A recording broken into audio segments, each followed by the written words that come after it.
मुमताज बहन, ओ मुमताज बहन। अस्सलाम वालेकुम सरस्वती बाजी। नमस्ते मुमताज बहन। आइए आइए, तशरीफ फरमाइए। अरे नहीं नहीं, मैं तो बस आपको ये मालपुआ देने आई थी। आपको और रहीम बेटे को मालपुआ पसंद है ना, इसलिए। सरस्वती बाजी, इतनी तकल्लुफ करने की क्या जरूरत थी? इसमें परेशानी वाली कौन सी बात है? जब आप मेरे और अर्जुन के लिए ईद पर सेवैयां बनाकर भेजती हो, तो क्या मैं आपके और रहीम के लिए मालपुआ नहीं ला सकती? आप बैठिए, मैं इकरा बहू से आपके लिए चाय बनवाती हूँ। अरे नहीं नहीं, राधिका बहू ने तो चाय बनाकर रखी है। मैं तो बस आपको ये मालपुआ देने आई थी। चलिए अब मैं चलती हूँ। सरस्वती के जाते ही मन मुमताज की बहू इकरा गुस्से में कहती है, अम्मी जान, आपसे हमने कितनी बार मना किया है कि इनसे कोई भी खाने पीने की चीज मत लिया कीजिए। ना जाने ये लोग कैसा खाना बनाते हैं। क्यों बहू, वो कुक हमारी तरह हाथों की बजाय पैरों से खाना बनाते हैं। अरे अम्मी जान, आप तो अच्छी तरह से वाकिफ हैं कि वो लोग हमारे मजहब के नहीं हैं।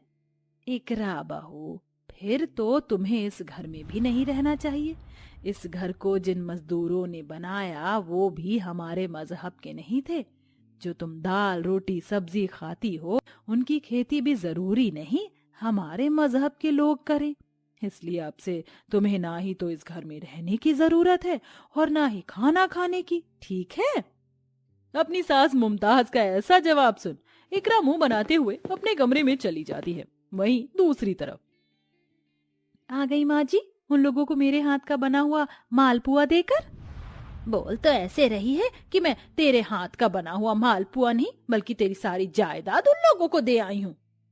माँ जी, आप तो जानती है ना कि वो हमारे धर्म के नहीं है, तो फिर आप क्यों उनसे इतनी दोस्ती रखती हैं? क्यों, उन लोगों के हाथ की जगह पैर और पैर की जगह हाथ है। वो लोग हमारी तरह नाक की बजाय कानों से सांस लेते हैं क्या? तेरी माँ ने तो कहा था कि तू बहुत पढ़ी लिखी है, लेकिन तेरी इन बातों से तो तू मुझे बिल्कुल एक नंबर की जाहिल गंवार लगती है। अब यहाँ खड़े खड़े मेरी शक्ल क्या देख रही है? जा मेरे लिए चाय लेकर आ। जहाँ एक तरफ सरस्वती और मुमताज के अलग धर्म मजहब के होने के बावजूद भी इन दोनों पड़ोसियों में काफी अच्छी दोस्ती और प्यार था, वहीं इन दोनों की बहू में हमेशा खिटपिट होती रहती थी। लेकिन इससे सरस्वती और मुमताज की दोस्ती में कभी कोई कड़वाहट पैदा नहीं होती। ये कूड़ा तुम्हारा है, इसे हमारे घर के सामने करने की कोई जरूरत नहीं है।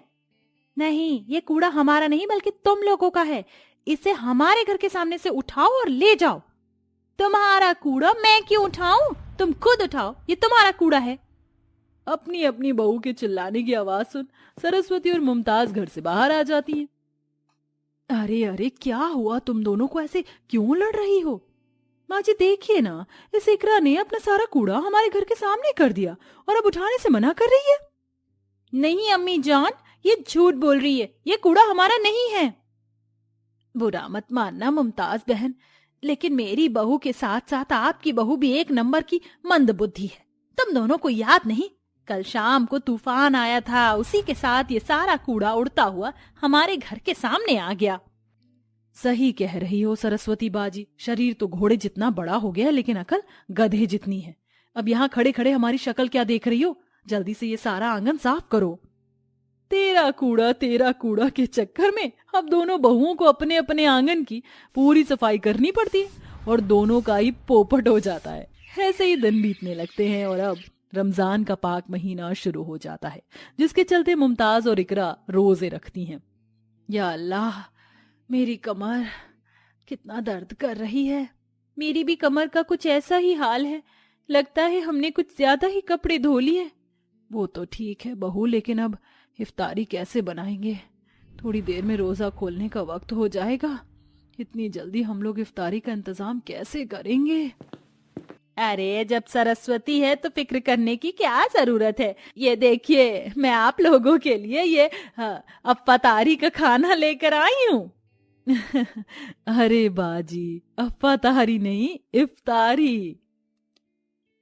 हाँ, वही, आप समझ गई ना, इतना काफी है। ये देखिए, ये सब कुछ मैंने बनाया है। वेज बिरयानी, पकौड़े, कचरी, शरबत और ये फ्रूट सैलेड भी।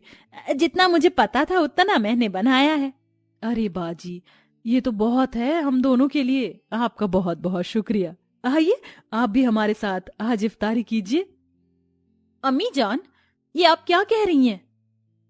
स्वाफ तजलिस बता तनावल अलिफ्तार मायना। क्या?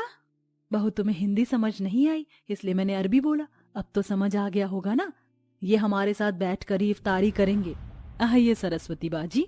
मुमताज सरस्वती इफ्तारी करने के लिए दस्तरखां पर बैठ जाती हैं। मुमताज दुआ पढ़कर इफ्तारी करती है, वहीं सरस्वती भी उसकी इफ्तारी में साथ देती है। लेकिन इकरा अभी भी वहीं खड़ी रहती है। इकरा बहू, तेरा रोजा जब भी पूरा होगा जब तू एक इफ्तारी करेगी, वरना खुदा तेरा रोजा कबूल नहीं करेगा। अब तेरी मर्जी है कि तू यहाँ खड़े खड़े हमें इफ्तारी करता देख या हमारे साथ बैठकर इफ्तारी कर। इकरा के पास अब कोई दूसरा रास्ता नहीं था, इसलिए उसे भी उन लोगों के साथ ही बैठकर इफ्तारी करनी पड़ती है और ऐसे ही समय गुजरता है। अस्सलाम वालेकुम सरस्वती बहन, आज मैं आपके और अर्जुन बेटे के लिए ये सेवई बनाकर लाई हूँ। आंटी, सुबह से मेरा कुछ मीठा खाने का मन था और आप मेरे लिए ये सेवई ले आई। मुझे तो लगा था कि अब इस सेवई को खाने के लिए मुझे ईद का इंतजार करना पड़ेगा लेकिन अब तो मैं जी भर के सेवइयां खाऊंगा। मैं जानती हूँ तुम्हें सेवई बहुत पसंद है, इसलिए मैंने ढेर सारी सेवई बनाई है। अगर तुम्हें और चाहिए तो मैं तुम्हें और ला कर दूंगी। ये क्या है? मैं आपके लिए हलवा बनाकर लाई हूँ और आप इनके घर की सेवई खा रहे हैं। बहू, तेरे हाथ का हलवा खाने से अच्छा है कि इंसान चीनी ही खा ले। माँ जी। माँ बिल्कुल ठीक कह रही है राधिका, इस सेवई के आगे तो सारी स्वीट डिशेस फेल हैं। बस बहुत हुआ, अब इन लोगों को सबक सिखाना ही पड़ेगा। बहुत बेइज्जती हो गई इन लोगों के सामने मेरी, लेकिन अब और नहीं। राधिका मुमताज और इकरा से अपना बदला लेने के लिए प्लान बनाती है।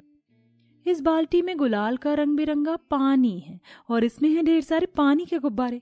जब ये दोनों चीज उस इकरा और उसकी सास मुमताज पर गिरेंगी तो कितना मजा आएगा। इन लोगों में होली नहीं खेलते हैं ना, लेकिन अब मैं भी देखती हूँ कि कौन इन्हें मेरे रंग से बचाता है। थोड़ी देर में इकरा या उसकी सास बाहर झाड़ू लगाने के लिए जरूर आएंगे, तब मैं अपने प्लान को अंजाम दूंगी। राधिका इकरा और मुमताज पर रंग डालने का पूरा प्लान बना देती है और सीधा नीचे आ जाती कि तभी राधिका की सास, अरे राधिका बहू, आंगन में मेरी साड़ी गिर गई है, जा जा कर लिया। ठीक है माँ जी। राधिका जैसे ही अपनी सास की साड़ी उठाने के लिए आंगन में जाती है तो उसके ऊपर वो सारा गुलाल का पानी और पानी के गुब्बारे गिर जाते और अब इकरा और मुमताज की जगह राधिका ही पूरे रंग में ढल जाती है। और तभी वहां से सरस्वती भी बाहर आ जाती है। अरे ये क्या बहू, होली में तो अभी कुछ दिन है, लेकिन तू तो अभी से ही होली खेलने लग गई।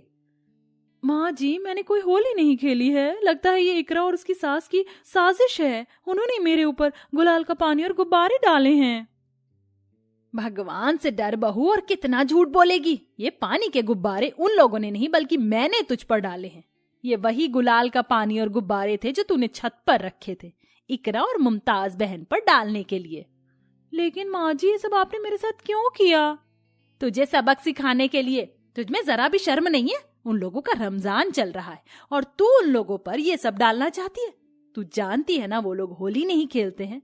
नफरत करने की भी एक हद होती है राधिका बहू, लेकिन तूने तो सारी हदें पार कर दी। अगर दूसरों के धर्म की इज्जत नहीं कर सकते तो उनके धर्म को ठेस भी मत पहुंचाओ। सरस्वती गुस्से में अंदर चली जाती है। वहीं राधिका अपनी सास का इतना गुस्सा देखकर कुछ नहीं कह पाती। वहीं दूसरी तरफ, आज होली है।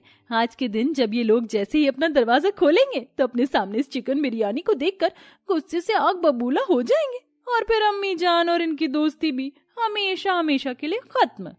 इकरा हाथों में चिकन बिरयानी लिए जैसे ही बाहर जाने लगती है कि तभी, अरे वाह, आज तूने सुबह सुबह बिरयानी बनाई।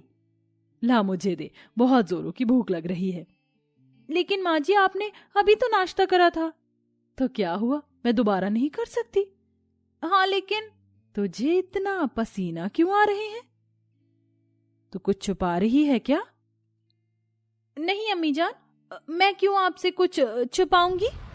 इकरा बहू, भूल मत, रमजान का पाक महीना चल रहा है और इस पाक महीने में झूठ बोलने का अजाब क्या होता है। इन चीजों से तो अच्छी तरह वाकिफ है तू। मैं जानती हूँ ये बिरयानी को तू सरस्वती बाजी के दरवाजे के बाहर डालने के लिए ले जा रही थी ताकि उनका होली का त्योहार खराब हो। मैं कभी सोच भी नहीं सकती थी कि तू इतनी गिरी हुई हरकत करेगी। तेरे दिल में ये सब करते हुए खुदा का जरा भी खौफ नहीं आया? अपनी सास की ऐसी बातें सुन इकरा कुछ नहीं कह पाती, जिसके बाद मुमताज सरस्वती के घर उसे होली की बधाइयां देने जाती है। सरस्वती बाजी, होली की ढेरों शुभकामनाएं आपको और आपके परिवार वालों को। मुमताज बहन जी, आपको भी होली मुबारक हो। दोनों सास एक दूसरे को बिना रंग लगाए होली की ढेरों शुभकामनाएं देती हैं। ऐसे ही एक हफ्ता बीत जाता है और आज ईद का त्योहार होता है, जिसके चलते सरस्वती अपने पूरे परिवार वालों के साथ मुमताज के घर उन्हें ईद की मुबारकबाद देने के लिए आती है। ईद मुबारक। आपको भी ईद मुबारक।